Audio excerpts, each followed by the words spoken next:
Hello everyone, I am Teacher Isvet, and for today's video, I will share to you how to factor polynomials with common monomial factor. What is factoring? Factoring is a reverse process of special product, and it is finding the terms that multiply together to get an expression.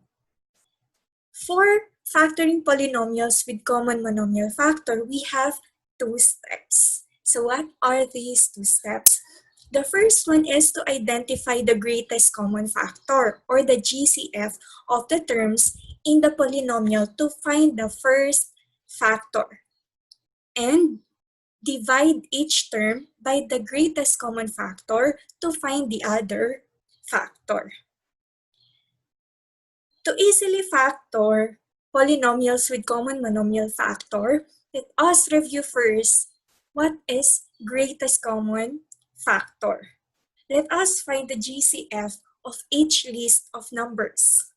So let's have the first one, 6 and 8. So yung gagawin natin dito is, let us list all the factors of 6. So what are the factors of 6 and 8? The factors of 6 are 1, 2, 3, and 6. And then the factors of 8 are 1, 2, 4, and 8. And then, titignan natin kung ano yung common sa kanila. What are their common factors? As you can see, 1 and 2. Of course, kukunin natin yung greatest common factor nila. Therefore, the GCF of 6 and 8 is 2. Let's have another example, 5 and 10. So for this example, what are the factors of 5? We have 1 and 5. What are the factors of 10? We have 1, 2, 5, and 10. Ngayon, tignan natin ano yung common factor nila. So we have 1 and 5. Kukunin natin yung highest common factor nila or the greatest common factor. Therefore, the greatest common factor of 5 and 10 is 5. Next example, 24 and 9. What are the factors of 9? We have 1, 3, and 9.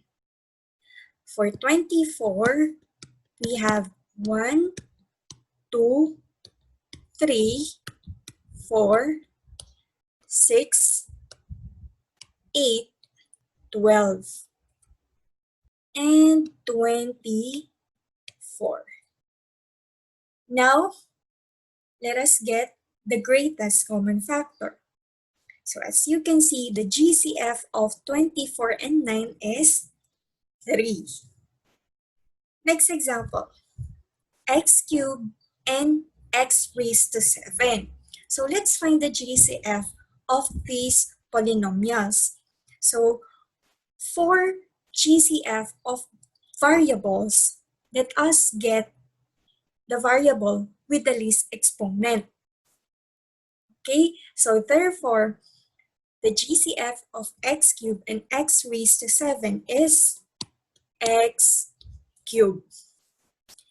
For next example, let us find the GCF of 6x raised to 5 and 4x cubed. Let us first identify the GCF of 6 and 4. So the GCF of 6 and 4 is 2. How about for the variable? They have common variable, which is variable x. Let us get the variable with the least exponent. Therefore, it is x cubed. The GCF of these polynomials is 2x cubed.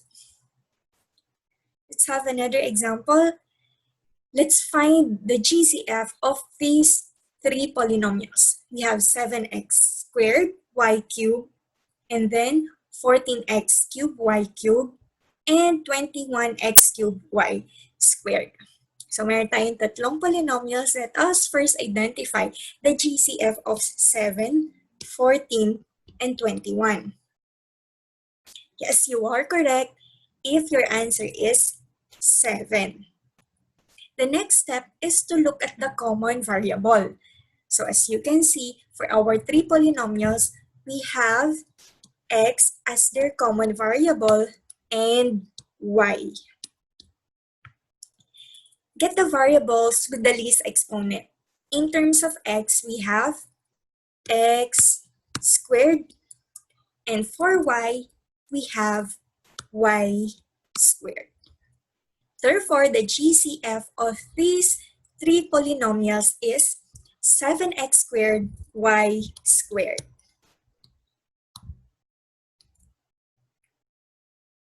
Now let's have the example, factoring polynomials with common monomial factor. So our first example is factor 6x squared minus 8y.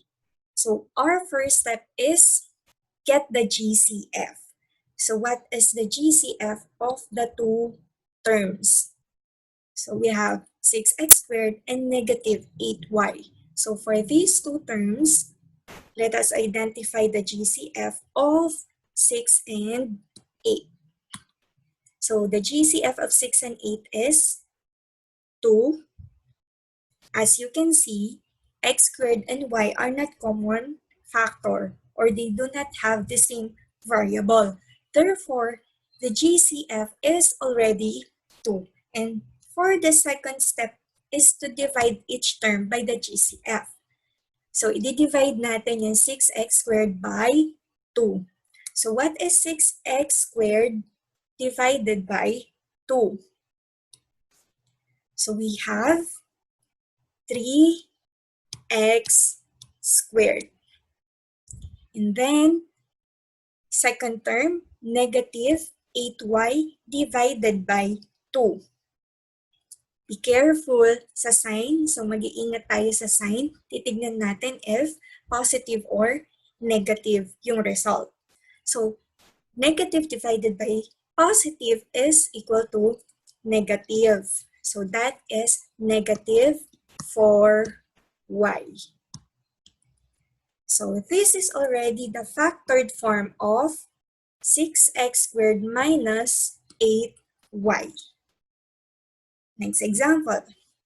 Let's factor x plus 5x squared. So for this example, our first step is to get the GCF. So the GCF of x and 5x squared is x. So they have this common variable which is variable x. So kinuha natin yung variable with the least exponent.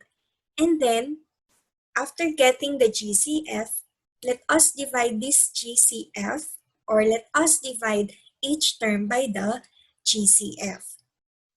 So x divided by x is 1.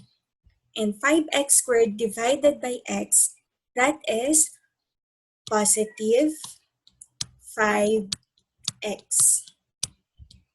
Do not forget the loss of exponent when we divide, subtract the exponent.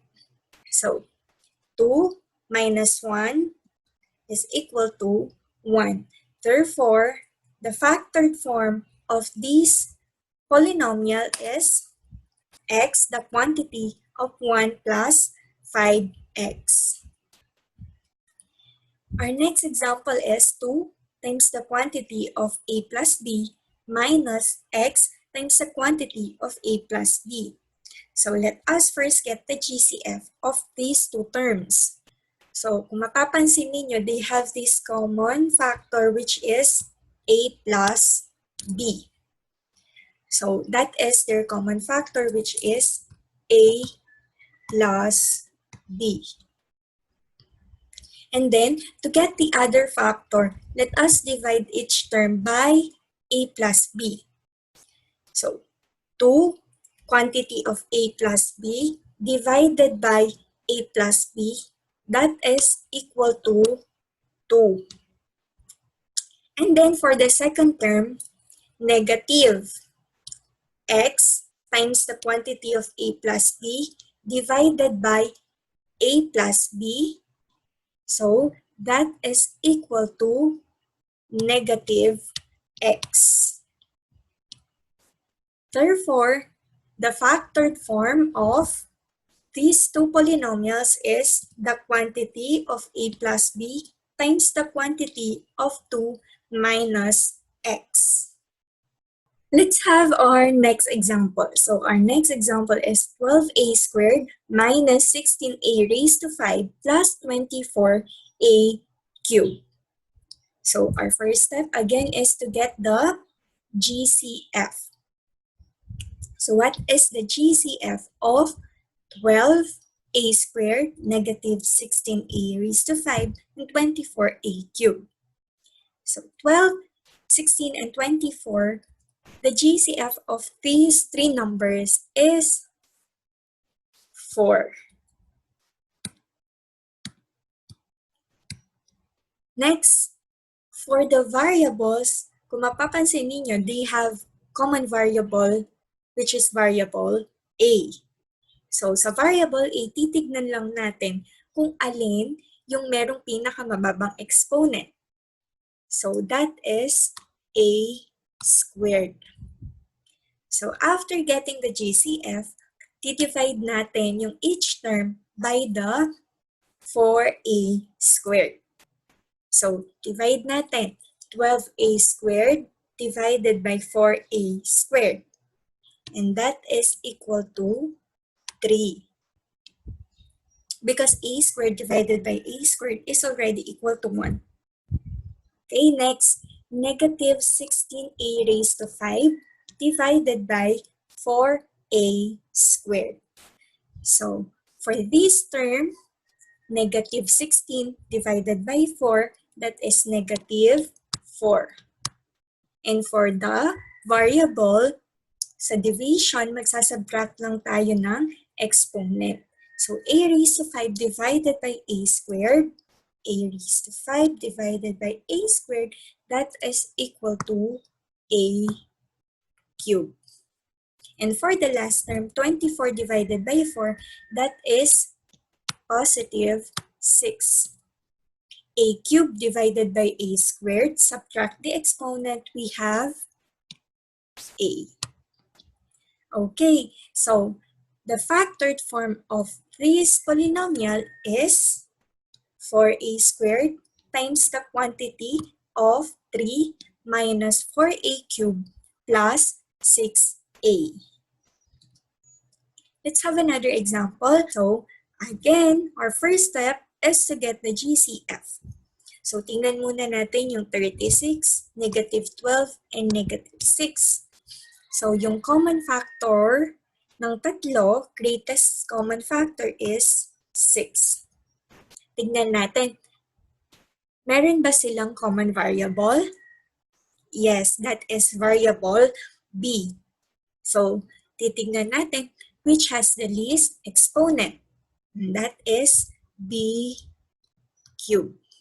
So eto na yung GCF natin. And then to get the next factor, divide natin yung each term by the GCF. So 36 divided by 6, that is 6. For the variable, b raised to 6 divided by b cubed, subtract the exponent, so we have b cubed. Next, negative 12 divided by 6, that is negative 2. And for the variable, subtract the exponent. So, b cubed divided by b cubed, that is already equal to 1. Next, negative 6 divided by 6, and that is negative 1. And for b9 divided by b cubed, that is p raised to 6. Okay. Okay lang po ba na hindi ko na isulat yung 1? Yes. Okay. That is automatic equal to 1. So, yung coefficient nito is equal to 1. So, the factored form of this polynomial is 6b cubed times the quantity of 6b cubed minus 2 minus b raised to 6. Now, it's your time to try this activity. You factor the following polynomials with common monomial factor. You may pause this video and answer the activity. Now, tignan natin kung ano ba yung factored form ng mga given polynomials. So, for number 1, first step again is to get the GCF. Ano ba yung GCF ng x squared and x raised to 5? They have common variable, so kukunin natin yung variable with the least exponent, and that is x squared. Okay, next is to get the other factor. Yan, di-divide natin yung dalawang terms, each term, by the GCF na x squared. So, x squared divided by x squared, that is equal to 1. Next is x raised to 5 divided by x squared. So, subtract the exponent. We have positive x cubed. Next, for number 2, same process tayo. So, get the GCF. We have 20 and 30. The GCF of 20 and 30 is 10. And they have the same variable. So, the common variable is a. Get the variable with the least exponent. The GCF of variable a cubed and a raised to 4 is a cubed. Okay, next, divide each term by 10a cubed. So, 20 divided by 10 is 2, and then a cubed divided by a cubed is 1. Next term, 30 divided by 10, that is positive 3. And then, a raised to 4 divided by a cubed, that is a. So, this is the factored form of the polynomial. 10a cubed times the quantity of 2 plus 3a. Let's have number 3. What is the GCF of 16 and 12? You are correct. That is 4. And then for variable a, we have a raised to 5. To get the other factor, i-divide natin yung each term by the GCF. 16 divided by 4, that is 4. A raised to 5 divided by a raised to 5, that is 1.